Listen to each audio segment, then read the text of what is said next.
banned on Facebook, so we're ready to rock and roll. I'm letting people in the room as people come in. Feel free to invite your friends and bring them on here. This is a good, safe place to learn, to network, to partner, to raise capital in, all the above. So first and foremost, thank you guys for coming and joining us today. We kind of left it kind of open mic today. We really wanted to leave it to where we can coach on a subject if you want to coach on it, but we're here to just hang out together and learn from each other. So I got to ask, what is a topic you want to learn about, or what do you want to talk about today? And we'll get on the weeds in it. I already see ideas flying. I can see people's movement in the mind. Loans. Loans. Let's talk about loans. What kind of loans The you want to talk? differences. And differences? Differences between assumable, agency, bridge, DSCR, mez debt, all of that jazz. Oh, okay. Mez debt, floating rate debt, non-rate buy down, non-rate cap. Never do them. So important to learn. Absolutely. So how many people in the room have ever heard about mezzanine debt? Does anybody know what it means? No?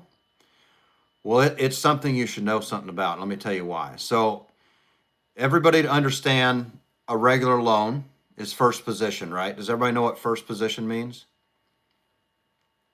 So that's the first position, lien on property. They have the first position, meaning they get paid first. So I'm sure you guys have seen a capital stack before, the upside down triangle, and how you fill it up with money, and that's how everybody gets paid. So it also represents the upside down triangle, also represents amount of risk, right? So the smallest part of the triangle, they take the least amount of risk. That's your lender. So that's first position. Second position can be a couple of things. It can be mezzanine debt, which I don't like to see that. It can be preferred equity. We'll get into that too. So remind me to talk about preferred equity. It can be LP common. It can be JV equity. We could go really deep on this topic. I like these topics. I love numbers. But most of the time you have your first position. And if you're buying anything above 5 doors, then it's probably a Freddie loan. Or it can be a local bank, meaning it could be a community bank, it could be a credit union, it could be a regional bank, it could be a national bank, but it could be a bank. Anything 5 units and above is considered commercial, so it's a commercial loan. Most people don't know this, but commercial, did you know that actually multifamily real estate is actually all considered residential, not commercial? It gets commercial loans, but it's kind of it's like residential / commercial. Everybody know that? But you don't get a residential loan. You don't get a mortgage on a 5 unit plus property. So when it comes to the first position, your different lenders can be number one, credit union. It's one I like to deal with. It can be regional bank, and it can be Freddie, or it can be Fannie. Now, there's a lot of loan brokers out there that give you all different types of loan products. But I'm going to be completely honest. Those loan products are normally Fannie and Freddie. You could partner with 30 different lenders, and they're like, we're going to get you the best rate. Well, all of them, and mind you, none of us can go straight to Fannie or Freddie and get a loan. They don't allow it. So we have even a bank, a local bank, they might have a number. That number gives them the ability to submit loans to Fannie or Freddie. That's usually your two biggest ones. And with that, that's the people in the first position. Is your first position is the first one in the capital stack. And those are the people that take the least amount of risk. And when the money fills up the triangle, they get paid first because they're first position. The next thing is it's called a mezzanine debt. Mezzanine debt is what a lot of people got screwed with because they didn't exactly know what they was or was not doing. Dan's going to help me out here. This isn't exactly the reverse triangle, but it was. I thought it was I pulled it up real quick. It really helps you understand that senior debt's at the bottom here, but they're number one in position. They usually have the biggest size loan, the biggest amount. Correct. Absolutely. So your mezzanine debt product. The mezzanine debt product can have lots of caveats. What does that mean? It means that its terms may not fit very well with the rest of the capital stack.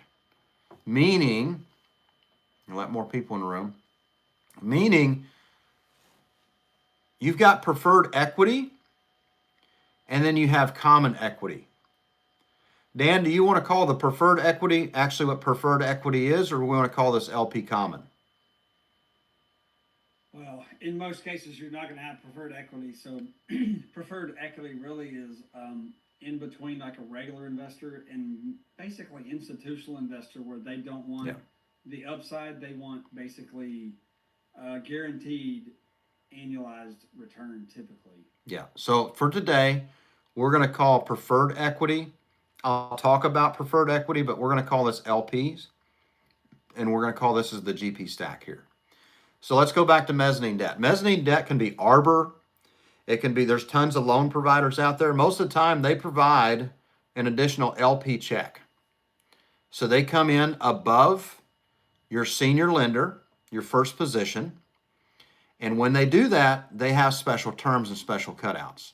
Some of them can be very egregious to what we're trying to do. Meaning, your loan may be 5.5%, 6% interest. Well, your mezzanine debt might be like 8% current pay and out at 14%. So what does that mean? It means that if things are not paid on time, that thing could get to 14% interest on top of your 6% interest. So that can get expensive very fast. So another thing mezzanine debt was bad about, which was called bridge loans. Bridge loans was something that was being sold all the time. I mean, all the time. And they were the hottest thing on the market, and everybody should sign up for one. Well, let me tell you about bridge loans. Why was it so attractive? What was the reason? I want to hear your take. They could offer cheaper interest rates, and so it seemed automatic for everybody, even the big boys like Grant Cardone was in bridge, because why would I go get another point to a point and a half more just to secure a fixed rate? At the time, it seemed like obvious sense, because how long did we have artificial low rates? Yeah. 15 years?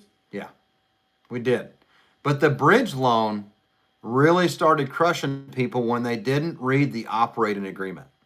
They didn't understand floating rate debt. And when the world went nuts, when they started printing, how many people want to take a stab at how much money was printed in a percentage? We're talking United States liquidity, total economy, enterprise value. How much money in circulation in the past 5 years, percentage-wise, was printed in the last 5 years? So give me a percentage, 23%. Let me see some more guesses in the chat. How much money was printed in a percentage-wise in the last 5 years compared to the entire amount of money in circulation? I'm going to blow your mind for a minute. There's a guy that's pretty close. Dr. Larry's got 90. It's 70%. 70% of the money in circulation was printed in the last 5 years. No BS. Trillions of dollars. So what happens when you print trillions of dollars? You have to offset that with inflation. When inflation goes up, interest rates go up because they gotta pay this off somehow. Well, that triggered notes and bridge loans with floating rate debt. That floating rate debt, I know operators that have floating rate debt over 18%. 18%. I know a person that has a 500 plus unit property. They were paying $1.4 million a month on their bridge loan, not even including the $60 million debt that was in first position. The second position was paying $1.4 million a month. How long do you think it took before they ran out of money? Now, why did they use this debt product? You're probably thinking, well, they already bought the property. What do they need more money for? Well, some people weren't very good at raising capital, so they used this to shave down the amount of capital you needed to raise. So they used that for it. They also, banks didn't really like lending on construction loans. They wanted to just lend on the property, and that was about it. They didn't roll the two together. So a lot of these bridge loans would come in with construction monies. Well, another thing that happened was when construction started to slow and you weren't renovating, you weren't using the money, well, you couldn't just hand it back. Like they wouldn't take it back. But you needed to make money on that money. So that was one of the biggest things with bridge loans was just sold is it was easy to get. Number one, somebody said that in the chat. It was easy to get. It was the lowest interest rate you could ever imagine, but it was floating. You could buy a rate cap, but nobody did that. Well, a lot of people did, but the problem with the rate cap is they capped your interest by 2 points. But nobody at the time, they always bought the default of 2 years. Nobody at the time said, this is going to be a problem after 2 years. They didn't see that. So it cost them $200,000 to buy a 2-year, 2-point rate cap. And when the rates blasted through that, and 2 years was up, now it cost them $1 to $1.5 million to get a new cap. And they didn't have the money, and they couldn't pay the new interest rate. Absolutely. So that's why many of them had to go do capital calls to raise money to buy another rate cap for a year or two. Hey, I hate to interrupt, but I gotta give a special shout out here. So I've got streaming on YouTube going right now, and one of my watchers, Sam Goat, is actually his son, is Nick Grew, needs a happy birthday wish. So let's wish him a happy birthday. He's 6 years old. Let's wish him a happy birthday because he's listening on YouTube. Happy birthday. Happy birthday. Awesome. Happy birthday. Thank you. So here's the thing. These loans really wrecked a lot of things. And that was considered the mezzanine portion of debt. The floating rate debt, that next mezzanine above your regular lender. That got in the way of a lot of things because here's what happened. It erodes returns for your limited partners. Because let's be honest, you're going to pay your first position or you're going to lose the property. You're going to pay the second position or they're going to put a lien on the property. So at the end of the day, what's left for your investors? And to be honest, I want to talk about PREF for just a short minute. PREF equity, big banks, JP Morgan's, Bank of America's, Walker Dunlop's, big time banks raise millions of dollars to provide preferred equity. And it's called a PREF equity loan. What they do is they say, look, we'll come in at like an 8% current pay, and we'll be out at a 14% IRR. What does that mean? It means that when the property hits a 14% internal rate of return, they can get paid in full. So that's a calculation based on all your numbers that you put together in your spreadsheet. Well, if you're wrong, then you could mess things up bad because you're paying 8% current pay. If you can't pay 8%, meaning your cash flow is not 8% and you're paying them 4%, it triggers higher interest rates. And you can get up to 14%. Also, in those operating, I'm going a little deep on this subject because it's pretty important. Also, if you don't carefully read the operating agreement, nobody on the general partnership team, asset management, nobody will be getting paid from that property. They take all the cash, all of it. So you'll pay your loan and they'll get whatever's left. They'll make sure the bills are paid. You'll pay the electric bill, but they're getting everything they can get. And what happens is that starts accruing. So if you're supposed to pay them $200,000 a month and you're paying them $150,000, $50,000 gets put on the next month. $50,000 gets put on the next month. Before you know it, you've piled up so much money. Good luck selling the property for enough to actually get it paid off. And they'll get the 14% interest real quick. That's what they'll do at Coop, because they'll see that they can't get to a 14% IRR. So they'll just raise the interest rate because they're going to get their money back. They're a bank. And they're in the second position of all this. So that's one big thing that I've always preached on and tried to teach on is, guys, you have to pay attention to the terms. Like we came up, there's 4 main things that you cannot screw up when you come to buying any business, any real estate deal. What's number 1? What's the number 1 thing you can't screw up on? It don't have to be in any certain order. And Samantha, you can't answer them all because we were one that gave us number 4. What's the one thing? 4 things you can't get wrong in real estate. Where are they? Yeah, so Samantha got number 4 already. Partners. You can't get partners wrong. Number 1, the location. Like if you screw up on the location of a property, like you didn't do good due diligence on where this thing's located, rent control, declining market, emerging market, new construction. Like if you get this thing in the wrong location, like if you buy a property in a heavy Latino demographic and that sector of people are moving out of that area, good luck keeping it occupied. You'll spend hundreds of thousands of dollars trying to keep this thing in marketing dollars to keep it occupied. What's number 2? What is number 2 out of the 4?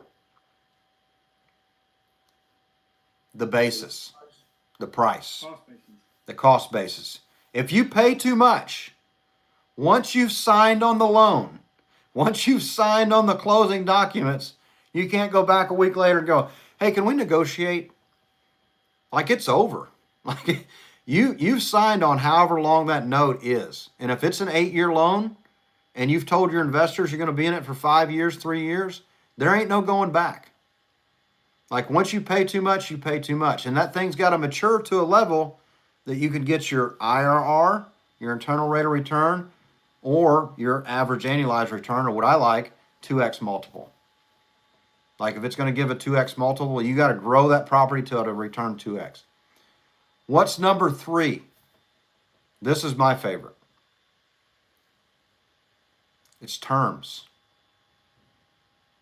If you get the terms wrong, and terms are this, guys. Number 1, if you get the wrong loan product, it can screw the whole thing up. If you get the wrong mezzanine debt product and you don't read the operating agreement or pref equity, you could screw this whole thing up for everybody involved. You really could. It comes down to also cable contracts. Some people don't know cable contracts and other contracts on property. They can last 7, 8, 12 years. Well, you inherit all of that cost when you buy a property. So you have to do your due diligence because these contracts could be on these properties and you not know about them until you own it. And then they say, oh, you're the new owner. Here's the $150,000 contract you're supposed to make full. Said who? Said you. You're the new property owner. Terms, guys. You have to pay attention to terms. And also, go ahead, Dan. I just want to throw one more piece in there. I own 9 different properties as an LP or GP. And in one of those properties, we had a real big drill down into the details when we were deciding on the loan product because your prepayment penalty can be huge. And you have to be really careful with that. Interest rate's not the only thing you got to worry about. Because if, let's say, for instance, you're picking between, 6 and 6.5%, and the difference is maybe $20,000 to $30,000 a year, well, that's not so bad when you multiply $30,000 times 5 years. If you hold it that long, it's $150,000. But if you didn't pay attention to the prepayment, and the prepayment may be, whew, it could be a 33221, something real simple, 54321, but it could be gigantic $1 million, like you didn't pay attention to the loan product, and it's going to cost you $1 million if you sell before year 10. Not kidding. Yep. So it's important to pay attention to what that prepayment penalty is, because it's going to cost you on the tail end instead of throughout the product, the life cycle, the whole time. You got to be aware of both sides, because either side's going to cost. It's taken away from your investment.